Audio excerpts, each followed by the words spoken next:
دادگاه نویه باگراتیونوفسکی ولایت کالینینگراد منطقه اعظم غرب روسیه روز 3 آگوست سال 2020 اونم یک شهروند 53 ساله تاجیکستان را با جرم کشتن یک همکارش به 9 سال زندان محکوم کرد.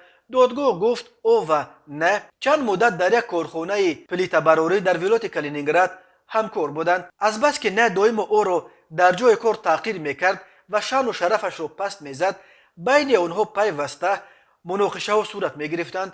روز 17 فوریه سال 2022 وقتی که آنها امروز در شهرک نیونسکیه در نویه باگراتیونوفسک مشغول پلیت چسبانی بودند، نه دیگر باره مهاجر تاجیک را تحقیر کرده است و او این دفعه بلغه را به دست گرفته از قفا به نه نزدیک شده است و به قسمت سر وی 18 ضربه و 2 ضربه دیگر به قسمت دستای او زده است. سپس از جای حادثه فرار کرده است. نه را بعد چند کارگران دیگر پیدا کرده در حالت وزنین با سر و روی خونشور به بیمارستان بردند، ولی متاسفانه او جان داده است. محکوم شده در سخن آخرینش در دادگاه خود را گناهکار اعتراف نکرد و گفت که قصد کشتن او را نداشت. در شرح سبب با بلغه کوفتن همکارش او گفت که جبر دیده دائم او را تحقیر میکرد و شان و شرف انسانیش را پس زده رفتار غیر اخلاقی داشت. با این وجود دادگاه نویه باگراتیونوفسک مهاجر تاجیک را بر اساس ماده 105 کودکس جنایتی روسیه در آدمکشی گناهکار شناخت. خدمات مطبوعات دادگاه گفت این حکم هنوز قوه قانونی نگرفته است و محکوم شده میتواند از آن شکایت کند.